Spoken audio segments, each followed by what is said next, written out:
All right, let's go to Jimmy Kempski, PhillyVoice.com, where the Eagles are 11-point underdogs as they get ready to take on this New England team, which is Demarcus Johnson playing for New England on Sunday? Jimmy, do you know? Honestly, I've done zero homework on the Patriots to date, other than just, some of their injuries and stuff like that. But I know they signed him to a 2-year deal. So We'll see. I mean, they are very banged up. So, obviously he's got that Philly connection, but I really have no idea whether they're actually going to use him or not. Typically when you sign up like a back of the roster guy like that, they'll be inactive for a couple weeks until they kind of get up to speed on the offense. But I'd like to see him play because it'd be funny if he did something against the Eagles. Yeah, that was kind of, looking at that, like they just plug in a guy like him, stick him in there, and he'll have 6 catches for 45 yards and, a couple key third down plays. And that's something that the Eagles have not been able to do. But let's start with Bradford. He is alive, and by all accounts, he will play on Sunday, Jimmy? It appears so, yeah. It appears that he's going to be a go for Sunday against Pat. Yep.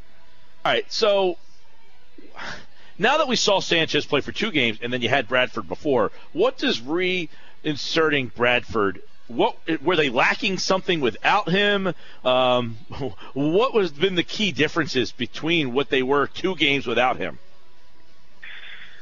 Yeah, that is so hard to say because both of those games really just got out of hand. So it's really kind of hard to evaluate quarterback when you have 2 blowouts like that. Now, obviously, Sanchez didn't play well. I mean, just in terms of what they give you from a skill set basis, Sanchez can move around a little bit better than Bradford.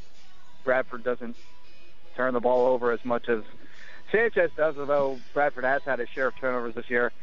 I think Bradford has a better arm, probably more accurate, makes better decisions. But yeah, I mean, that's not really a question that I can answer because again, those games were they just got out of hand and they got out of hand That's fair. fairly quickly. So I really can't answer that. Sorry. Let me ask you this. Well, it's fair. I mean, because I kind of agree with you to some extent that offensively, actually the last game Sanchez didn't turn the ball over, which is kind of odd for him. But how important are these final 5 games for Bradford? Or do you think they have a decision already made for his future in Philadelphia? Yeah, I think that's the way that a lot of people look at it is, are the Eagles going to bring him back? But I really think the other way on that question is the way to look at it. Does Sam Bradford even want to be back? Does he want to be back on this team with an aging, porous offensive line and receivers that haven't caught the ball for him? And it's kind of been the same situation here that it's been throughout the rest of his career in the NFL with the Rams, where the Rams, he didn't get great protection and and he didn't have, good position players around him there. And, while I do think the talent is better in Philly, they certainly haven't played like it this year. So I would be surprised if he even wants to return to Philly. But, certainly if he does want to return, then the next 5 games are going to give the Eagles, a better chance to evaluate what he is as a quarterback. I would caution that you don't want to, get too much of a false positive on that because I think we saw what happened in the, the 2011 season where, that was a dream team season where the Eagles started 4-8 and then they win, the last 4 games of that season. Reed sticks around, and then the following season was obviously just awful all around when they went 4-12. So, yeah, I mean, is it important in terms of them being able to evaluate it? Sure. I think it's more important for Bradford to kind of show what he can do and make money, basically, whether that be in Philadelphia or somewhere else. Yeah, and that's a good point about Bradford. I mean, why would he want to put himself back through this? I mean, I guess the alternative thought would be, well, does he want to learn another new offense? I mean, there's a lot going on over these last 5 games there. And then, of course, there's the Kelly side of things. And, everything seems to pop up almost daily. He said that he has no intention of leaving. He'll be here until they walk me out of here. But let me ask you, Jimmy, do you think the Eagles should make the decision easy for him by saying, you know what, this just doesn't work out. We're going to move on? Yeah, actually, I wrote like a 2,400-plus word article on that. I really do think that they should part ways with them for a number of reasons. First of all, being that they've declined since he began here. Obviously, the first season here when they went 10-6 after that 4-12 season I just mentioned a bit ago, it was great. I mean, they really came out on fire, and that fast-paced offense really caught some teams off guard. And the simplicity of the offense, but with the fast pace, really did work. And then next season they go 10-6, although I don't think they were as good as their record would indicate that season. And they missed the playoffs, which was a disappointment certainly. And then this season has just been truly awful. And the offense has regressed from 2013 to 2014, and it's gotten a lot worse, obviously, from 2014 to 2015. And then you look at the off-season approach, where, I think if they are going to finish it, if they lose out, then they're going to be 4-12 again. Of course, if they can win another game or two, they'll be 5-11 or 6-10. They'll be drafted somewhere in the top 10 in any of those scenarios. So I think the thing they absolutely have to do is get a quarterback. And I've said this a million times, and I probably said it on your show. In the NFL, you either have a quarterback or you don't. If you don't, you have zero chance of winning a title unless you have some kind of historic defense like the 2000 Ravens or whatever. So if you're going to draft a quarterback in the first round in the upcoming draft, or you're going to really make a push, and I think it kind of makes sense to let a new head coach sort of pick whatever guy is going to fit best within his system, a guy that he's comfortable with. And then I think also if you let Chip Kelly draft that quarterback, I don't think you're really going to get any kind of progression from that quarterback, because the system that he runs is so simple. I don't really think you learn all that much as a young quarterback playing under Chip Kelly in the NFL here. So I think it really just kind of lines up with timing and just the way that he's performed both as a coach and a GM that, I think it does make sense on some level to part ways with him. Yeah, and it kind of goes to what we were saying right before you came on, Jimmy, is that you take Aaron Rodgers off Green Bay, man, that team's in trouble. As Kelly said today, do they still have Brady? Because that's really all that matters. You're right. Until you can find that guy. Do you think a lot of people have called into the show over the last couple of weeks who kind of defend Kelly and say, well, he's never had his quarterback. Is that a fair argument to make for Kelly, or do you think he has had opportunities to get the quarterback? I guess the hard part is because he wasn't the GM before, but was he really? So do you think that's a fair argument to say you can't really judge him because he's never had his quarterback? Yeah, I think of the defenses of Chip, that's probably the best one, in my opinion, that, they haven't had a good quarterback. Of course, they didn't get one either. They've kind of had some misses along the way. And the Foles miss was understandable in that, after that 27-2 season that he had, they sort of trusted that he might be the guy, might be that sort of franchise guy. And I think had they drafted a quarterback during that 2014 draft, they would have been heavily criticized. So, like if they took a Teddy Bridgewater or Derek Carr, certainly those moves would look very good now. But at the time, people would have said, "Are you kidding me? Nick Foles just threw 27 touchdowns, 2 interceptions. You draft a quarterback in the first round? Are you kidding me?" So I can kind of defend that decision to some degree, although obviously they missed. The decision to trade for Sam Bradford has clearly not panned out. I mean, and I don't even look at that trade in terms of, you traded Nick Foles for Sam Bradford and you threw in a 2. I look at that as you traded a 2 for Sam Bradford and you threw in Nick Foles, and certainly that second round pick that they threw in is going to burn them, because that second round pick is more than likely going to be somewhere in the late 30s or the early 40s, and it's going to be a premium pick, and you're probably going to be able to get a good player there. So, they've tried to bring a new quarterback, and they've kind of swung and missed a little bit, but at the same time, there weren't really all that many options available to them. So, I do think that is a fair defense of him to some degree.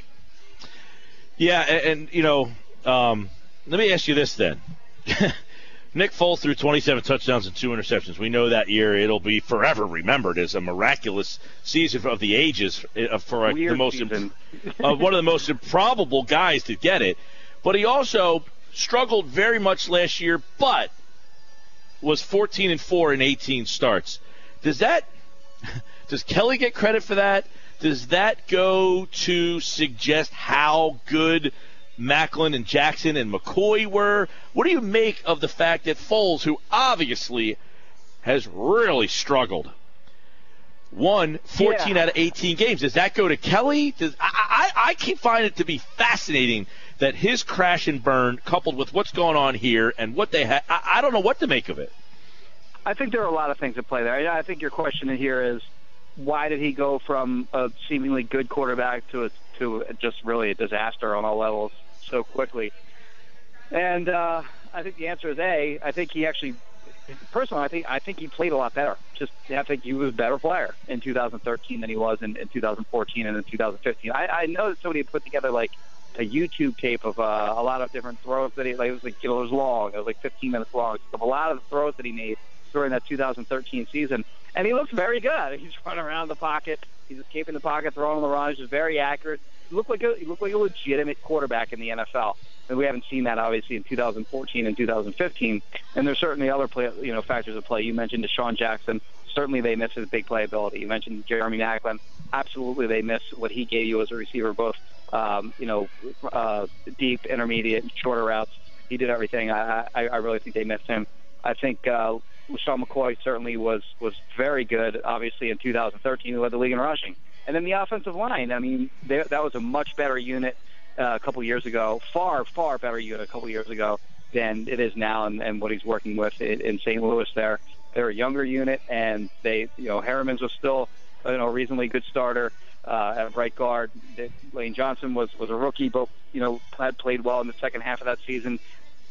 Jason Peters was still in his prime. Evan Matthews was still playing tremendous, and Jason Kempski was really playing well. So I think the deterioration of the Eagles' offensive line from that 2013 season until now has certainly played a big part on why the Eagles have sort of declined. But it also, I think, it shows how Nick Foles went to the quarterback that he was in 2013 and what he's become now. Okay, Jimmy Kempski's with us, PhillyVoice.com. Chip has said many times over these last 3 weeks that he's been pressed about, why do you still trust these guys? And he says, because I've seen them do it. So, because he's seen them do it, is that his way of saying my system works if we run it the right way? Or is that kind of an indictment that people have figured out his system, even though that it has worked? Because it did work with Foles, and it's worked with other people, but is that basically him answering the question of people are figuring it out without him realizing it? Yeah, I think it's both. I certainly do buy into that, and first of all, you look around the league, it's not just the Eagles that are running fast-paced offense. There's a lot of teams around the league running fast-paced offense. If you're defense in the NFL, you have to be prepared for it, because you're not just going to see it from the Eagles, you're going to see it from a lot of different teams. So they're better prepared for facing that kind of offense than they were a couple years ago. And certainly Chip Kelly and his playbook, it's not a very extensive playbook. They run kind of the same plays over and over and over again. And when they don't get into that fast-paced offense, when you're able to stop them early in drives, then you're getting them off the field quickly, and then their offense is basically completely inept, because they're not sustaining anything, and their drives are over so quickly, and their defense is just on the field for an extraordinary number of snaps and also time on the field over the course of the game. So, yeah, I do think that certainly defenses have caught up to what Chip Kelly brought to the league when he first got here in 2013. And there was some thinking that, okay, well, that's kind of expected to happen, and Chip may be able to stay ahead of it, but so far I don't see that he's been able to stay ahead of teams catching up to him. All right, so does that suggest then, Jimmy, that if they got better talent, better execution, that it could in fact rework again? I would lean against it. I don't see it. I think teams are better equipped to handle that fast-paced tempo, and Shermer was asked about that this week, whether the tempo is still an advantage or not, and he said, yeah, it's an advantage. And okay, so I guess it's an advantage if you're running it and you're able to get into it. However, they're not able to get into it as effectively as they were in the past. And when they have been able to get into it, I think defenses are better equipped to stop it, because they're used to seeing it a lot more than they did previously. After giving up 90 points the last couple of games, they're going to play New England. What's it like down there? Does it seem like a team that is excited for this challenge? Does it seem like a team that's kind of like, when you're in high school and you're on the worst team and you're playing that number one team and you're getting your butt kicked on Friday night? Does it have that feeling around it? No team is, no player is ever going to say, well, they're not good, so, or we're not good, and they are. So, we're just hoping to get through it and get home. Nobody's going to really say that. So it's really kind of tough to get the vibe of how they're feeling heading into games against obviously the ranked Super Bowl champs, but a team that's so far 10-1 this season, and not only that, a team that lost last week to a Broncos team, and they always seem to bounce back after losses and kind of take it out on the next team. But no, I don't think anyone's afraid of the Patriots or anything like that. I don't think that they're looking at this game any differently than they would any other game, except for maybe the fact that and again, this isn't any kind of read that I've gotten from anyone, but I think human nature would dictate that I think they can kind of see that their season has not gone well and may not continue to go well as we go forward.